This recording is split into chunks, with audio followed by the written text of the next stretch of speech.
एक टाइम मुझे ध्यान है, हम लोग जब स्कूल में थे ना, तो कहा जाता था कि सुभाष चंद्र बोस ने कहा था कि तुम मुझे खून दो, मैं तुम्हें आजादी दूंगा। लेकिन अब मैं खाली अय्यर को ही बताना चाहता हूँ कि भाई वो वाला टाइम रहा नहीं है। अब स्कूल में जब आपसे हेडमास्टर कोई सवाल पूछे ना, तो आपको जी में जवाब देना आना चाहिए, वरना क्या होगा, आप केकेआर के लिए ट्रॉफी भी जिता दोगे, आपको ना क्रेडिट मिलेगा और ना ही आपको कोई पूछने वाला है। मैं तो ये कहना चाहूंगा कि भाई अगला जो भी इंडियन कोच बनने जा रहा है ना, भाई प्लीज टीवी या मीडिया में यार इंटरव्यू पहले तो देना बंद कर दो, क्योंकि आप लोग जो इंटरव्यू देते हो ना, उससे यार ट्रस्ट इश्यूज पैदा होने लगे हैं।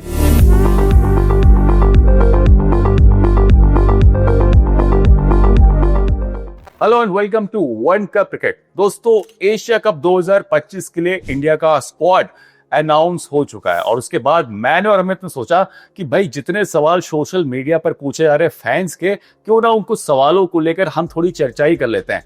तो अमित, बिना भाई टाइम वेस्ट किए सबसे पहले बात मैं करना चाहूंगा शुभमन गिल की।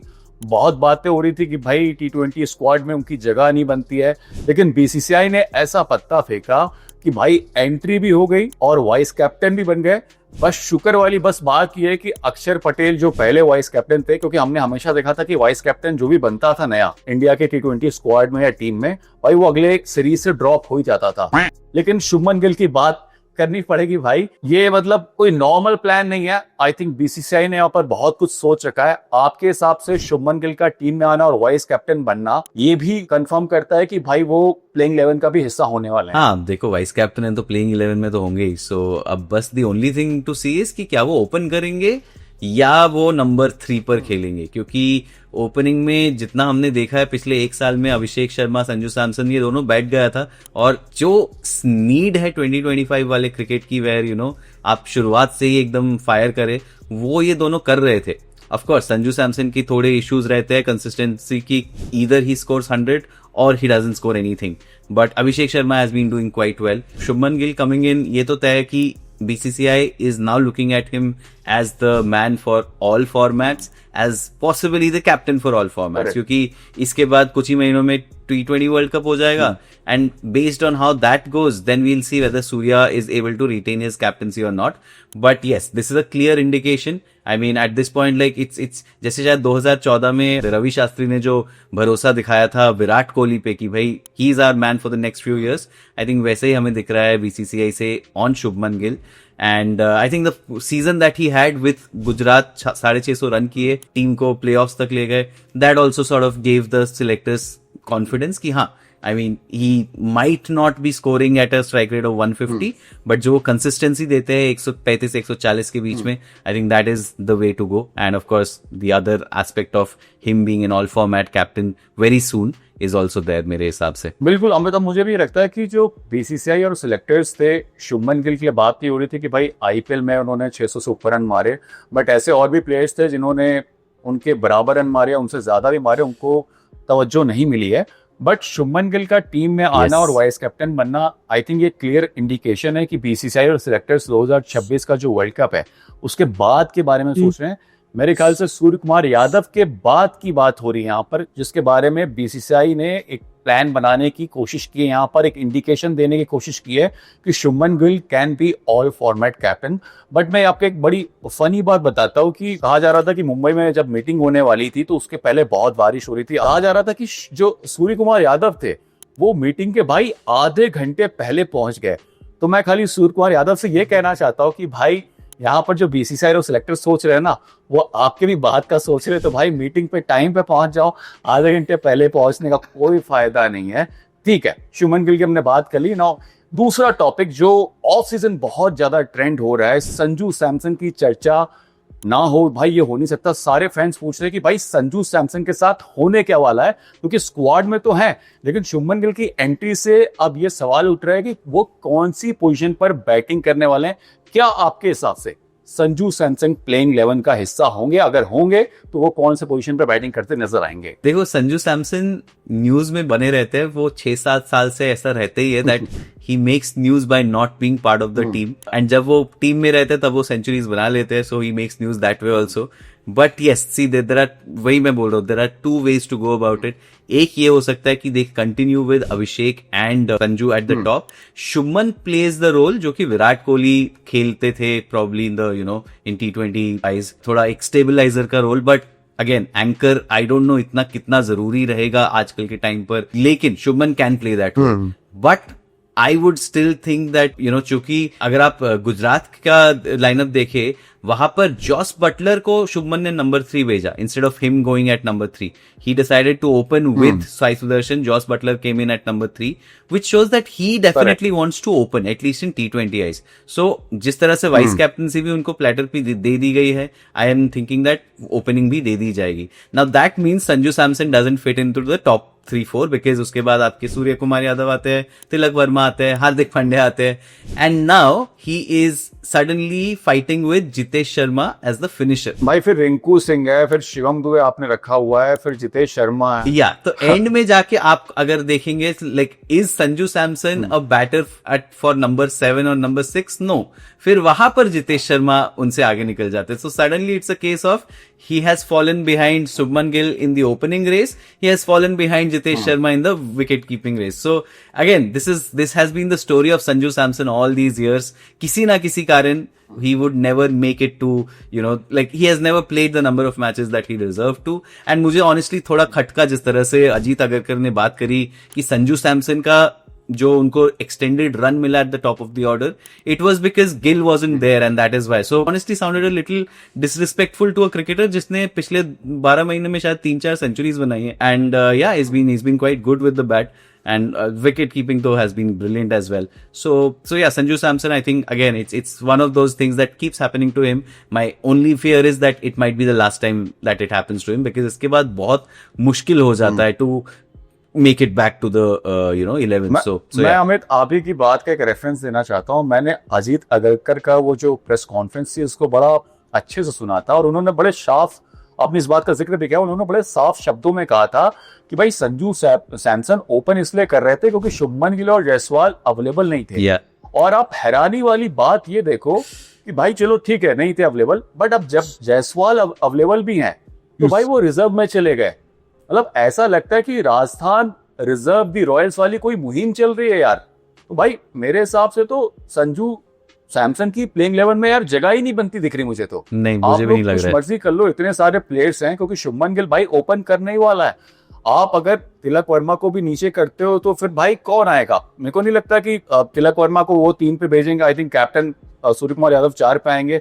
उसके बाद ऑप्शन इतने हैं कि जहां पर आप संजू सैमसन को फिट नहीं कर सकते. बिल्कुल. तो मेरे हिसाब से दिल टूटे भाई संजू सैमसन के फैंस का तो टूटे भाई, लेकिन हकीकत मतलब जो अभी सिनेरियो नजर आ रहा है उसमें मुझे उनकी जगह फिलहाल प्लेइंग 11 में बनते दिखाई नहीं दे रही है. लेकिन अब एक और दिल टूटने वाला एक खिलाड़ी है जिसने कई लोगों का पिछले साल इस साल दिल जीता, लेकिन भाई फिर जो है ना एशिया कप का जब स्क्वाड अनाउंस हुआ तो दिल बहुत सारे टूट गए हैं, और वो है श्रेयस अय्यर. और साथ में हम बात करेंगे जायसवाल की. अय्यर के लिए तो भाई मैं बस यही कहना चाहूंगा कि एक टाइम मुझे ध्यान है हम लोग जब स्कूल में थे ना तो कहा जाता था कि सुभाष चंद्र बोस ने कहा था कि तुम मुझे खून दो मैं तुम्हें आजादी दूंगा. लेकिन अब मैं खाली अय्यर को ही बताना चाहता हूँ कि भाई वो वाला टाइम रहा नहीं है. अब स्कूल में जब आपसे हेडमास्टर कोई सवाल पूछे ना तो आपको जी में जवाब देना आना चाहिए, वरना क्या होगा आप केकेआर के लिए ट्रॉफी भी जिता दोगे, आपको ना क्रेडिट मिलेगा और ना ही आपको कोई पूछने वाला है. बिल्कुल भाई इस बंदे ने पिछले कुछ सालों में जिस ब्रांड की क्रिकेट खेली है ना उसके हिसाब से वो सबसे डिजर्विंग प्लेयर है, और अगर उनको मौका नहीं मिला तो बहुत बड़ा सेटबैक है ये. किसी एक इंडिविजुअल प्लेयर के लिए नहीं, बट मुझे लगता है इंडियन क्रिकेट टीम के लिए ये बहुत बड़ा सेटबैक है.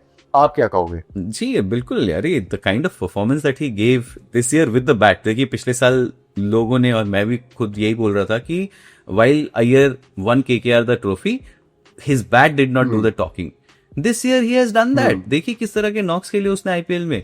और अब दूसरी बात आ जाती है कि जो वर्ल्ड कप है अगला वाला वो भी घर पे है, सो इट्स नॉट दैट वो घर पे कंडीशंस है। कुछ साउथ अफ्रीका या ऑस्ट्रेलिया होंगी जहां पे शायद डाउट्स होंगे about his short ball facing ability and all, but या मुझे इंटरेस्टिंग और मैं कह रहा हूं अगर अमित वहां पे कंफ्यूजन थी भी तो उसने यार कगिसो रबाडा से लेकर सारे प्लेयर्स को जो बोलते थे शॉर्ट बॉल नहीं खेल पाता, लंबे लंबे छक्के मार के दिखा दिए हैं। बिल्कुल और बिल्कुल। चैंपियंस ट्रॉफी जो हुई थी वो भी बहुत सारे मैचेस दुबई में ही हुए थे जहां पर उसने बहुत कंट्रीब्यूट किया था चैंपियन बनाने में इंडिया को। I don't remember the last time I saw Shreyas Iyer not performing for a long time in India colors. World Cup 2023 याद करो, Champions Trophy याद करो, IPL में पंजाब के लिए captaining for the first time याद करो. I think he has been brilliant. He has done the most that he can with, you know, from his side. मुझे ना एक इंटरेस्टिंग पैरेलल इससे याद आता है.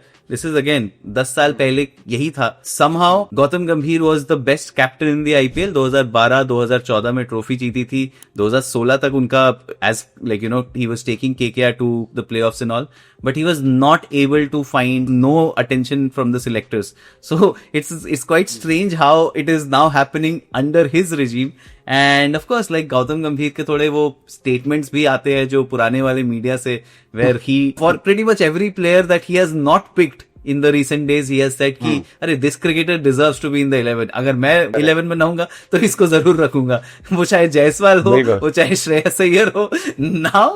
Now the tables have turned. Now he is in charge of that. But 11 में क्या कहीं भी जगह नहीं मिल रही श्रेयस अय्यर को. So it's quite sad. It's quite sad. यार honestly. देखो अमित, अगर मैं होता, मैं आपको बता रहा हूँ कि अगर मैं, मतलब हो तो सकते ही नहीं, बट मैं एज ए फैन कह रहा हूँ कि अगर मैं होता तो भाई मैं तो शिवम दुबे की जगह भाई श्रेयस अय्यर को जगह दे ही देता. और चूंकि आपने अब जायसवाल की बात की है, मैं एक काम करता हूँ, मैंने गौतम गंभीर का ना एक इंटरव्यू, एक रील मेरे सामने आई गई जब मैं सारी चीजें देख रहा था, पढ़ रहा था, और इसको यार फैंस मिस नहीं कर सकते. आप खुद सुनो कि जायसवाल के लिए गौतम गंभीर ने क्या कहा था. मैं आपको सामने एक बार प्ले कर देता मेरा हूँ. मानना है यशस्वी जायसवाल को इंडिया की T20 टीम में होना चाहिए, और सिर्फ एक टूर्नामेंट के लिए नहीं, और वर्ल्ड कप के लिए. यशस्वी जायसवाल ने सिर्फ आईपीएल में अच्छा नहीं किया, डोमेस्टिक क्रिकेट में 200 बनाए, 300 बनाए, वनडे क्रिकेट में 200 बनाए बेचारे हजारे में. तो ये जो आईपीएल में किया है, ये सिर्फ आईसी गौतम के ही था. इसलिए यशस्वी जायसवाल को तीनों इनफैक्ट फॉर्मेट पे होना चाहिए. मेरे को अभी अश्लील ग्रोवर याद आ रहे हैं. ये सब दोगलापन है.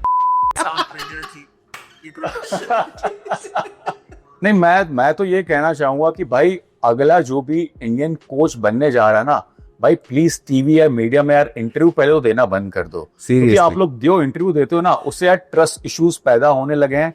मेरे लिए तो खासकर जब भी ये रील सामने आती तो मुझे तो बड़ा दुख होता है कि यार ये वही बंदा था जो यशस्वी जायसवाल को प्रमोट करने की बात कर रहा था, सारे फॉर्मेट खिलाने की बात कर रहा था, and now he is the head coach, और हम क्या हो रहा है ये सब देख रहे हैं. तुम प्लेयर का सोचो यार. when he was becoming the coach, this player must have thought, cool, I have got someone who will back me, and suddenly the story has changed. So it's not really easy on the players. But look, again, एक जो fact है वो ये है that भाई जो अभी talent pool है वो बहुत बड़ा है. मतलब it is going to be this way for the next few years because of IPL की T20 में there are so many people who feel की you know they should be there, but of course जगह 15 की होगी, and of course there are going to be people who will miss out on that. थोड़ा मैं also पिछले जो series हुआ था उसमें मोहम्मद शमी का कमबैक हुआ था, यहाँ पर शायद डिस्कशन भी नहीं हुआ. So yeah, there are a lot of those things that keep happening when it comes to Indian selections. But yes, last point, Kuldeep Yadav, does he get to play or does he not get to play? क्योंकि कुलदीप यादव के साथ जो अभी कुछ सालों से चल रहा है कुछ सालों से चल रहा है भाई, उनको उनसे एक्सपेक्टेशन है, पैतरे अपनाए जा रहे हैं, उनसे एक्सपेक्टेशन है कि वो ब्रायन चार्ल्स लारा बन जाए अपने लेफ्ट हैंडेड बैटिंग से. क्योंकि देखिए ना, वापस वही सीन होने वाला है.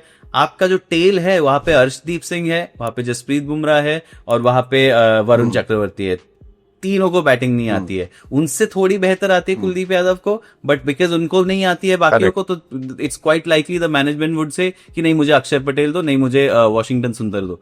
तो वॉशिंगटन सुंदर हालांकि अभी नॉट इन द वो, but I am just saying that it's quite possible, and I am little worried that you know we might see happen exactly जो कि हमने पिछले 2 महीने में होते हुए देखा है. Kuldeep Yadav sitting on the sidelines and you know everyone wanting him to be in the middle. Correct. इसी तरीके से मैं आपको एक और एग्जांपल देता हूं. आपने कुलदीप यादव स्पिनर की बात कर ली, भाई मैं कह रहा हूं प्रसिद्ध कृष्णा को आप आईपीएल के बलबूते जो उन्होंने परफॉर्मेंस दिया, जितने सबसे ज्यादा विकेट टेकर थे, आप लेके जाते हो इंग्लैंड, टेस्ट क्रिकेट में उनका सिलेक्शन होता है, लेकिन उसके बाद भाई जो बंदा आईपीएल में परफॉर्म करता है उसको आप T20 स्क्वाड में ही नहीं रखते हो.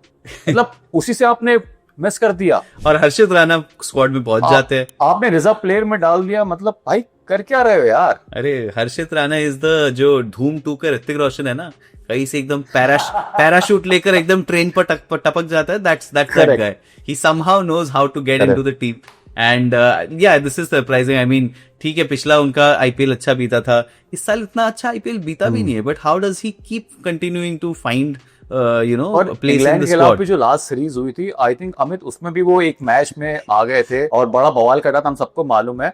लेकिन क्या आप लोग के हिसाब से मतलब किसी प्लेयर के साथ इनजस्टिस हुआ, या वो कोई वेल डिजर्विंग प्लेयर है जो इस टीम में नजर नहीं आ रहा? तो भाई कमेंट में जाकर बारिश कर देना, जो बोलना है वो बोलो, अपनी टीम बना दो, और जो भी आपको लगता है कि कमी रह गई इस इंडियन स्क्वाड में या टीम में, उसके बारे में आप कमेंट करके हमें जरूर बताना। हम फिर मिलेंगे एक और नई वीडियो में, तब तक देखते रहो स्पोर्ट्स कैफे।